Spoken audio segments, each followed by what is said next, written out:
Friends எல்லாருக்கும் வணக்கம். இன்னைக்கு வாழைக்காயில் ஒரு பொரியல் செய்கிறது எப்படின்னு பார்க்கலாம்.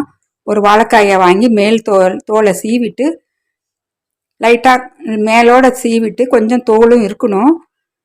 இது மாதிரி சின்னதாக எங்களுக்கு வேணுங்கிற சைஸ் கட் பண்ணிக்கலாம். அதுக்கு ஒரு பெரிய வெங்காயம்.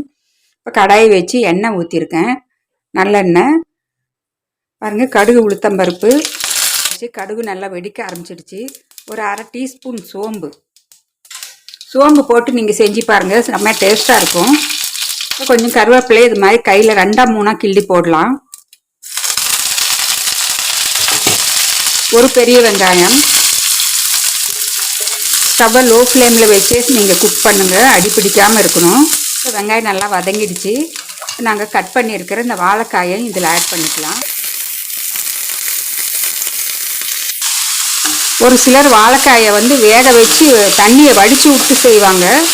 இங்கே அப்படியெல்லாம் வடிக்க வேண்டியதே இல்லை. வடித்ததுன்னா அதில் இருக்கிற எல்லாமே விட்டமின்ஸ் எல்லாமே போயிடும். இதுக்கு கொஞ்சம் மஞ்சத்தூள், அரை டீஸ்பூன் மஞ்சத்தூள்.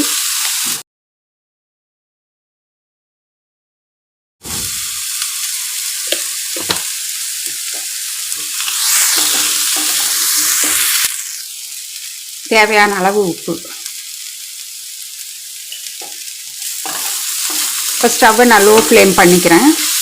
இந்த உப்பு வேறு போட்டதுனால எங்களுக்கு வேர்த்து தண்ணி விடும். அதுலேயே இந்த காய் நல்லா வெந்துடும். ஓப்பன் பண்ணி பார்க்கலாம். அந்த வேர்வை தண்ணியை அதுலேயே விட்டுடலாம். ஆஃப் குக் ஆகிடுச்சிங்க. இன்னும் மறுபடியும் ஒரு 2 நிமிஷம் மூடி வைக்கலாம். ஸ்டவ் மட்டும் லோ ஃப்ளேம்லேயே வச்சு நீங்கள் குக் பண்ணணும், அப்போ தான் அடி பிடிக்காமல் இருக்கும். ஃப்ரெண்ட்ஸ், இப்போ ஓப்பன் பண்ணி பார்க்கலாம். காய் நல்லாவே வெந்துடுச்சு. உங்களுக்கு ஒரு காயை மசிச்சு காமிக்கிறேன். பாருங்கள், இப்படி நல்லா 2ஆக கட் ஆகுது.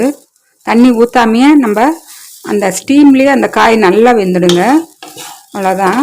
இந்த உப்பு போட்டதுனால அந்த ஸ்டீம் அடிக்கிறதுலேயே நல்லா வெந்துடும். இதில் தேங்காய் 1 டேபிள் ஸ்பூன் அளவுக்கு எடுத்து வச்சுருக்கேன். அதை ஆட் பண்ணி ஸ்டவ் ஆஃப் பண்ணிடலாம்.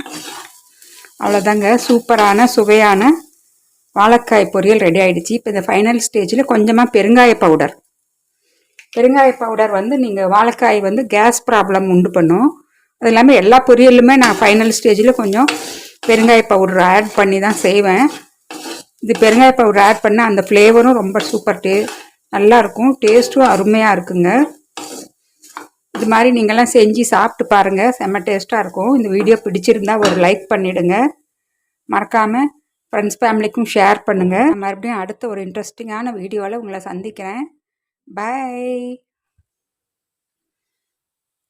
ஃப்ரெண்ட்ஸ். பாருங்கள், இப்போ இந்த கடைசியாக நீங்கள் தேங்காய் துருவல் எல்லாம் போட்ட அப்புறமா இது மாதிரி நீங்கள் கொஞ்சம் கொத்தமல்லி தலையை நல்லா சின்னதாக கட் பண்ணி போட்டுடுங்க. அது ஃப்ரெஷ் லீவ்ஸ் போடுறதே ஒரு டேஸ்ட்டே ரொம்ப நல்லாயிருக்கும். இது தயிர் சாதம், ரசம் சாதம், சாம்பார் சாதம் எல்லாத்துக்குமே தொட்டுவிட்டு சாப்பிட்லாம். அவ்வளோ டேஸ்ட்டாக இருக்கும் இந்த காய். இந்த வீடியோ பிடிச்சிருந்தா ஒரு லைக் பண்ணி கமெண்ட்ஸ் பண்ணுங்கள். நான் மறுபடியும் அடுத்த வீடியோவில் சந்திக்கிறேன். பாய்.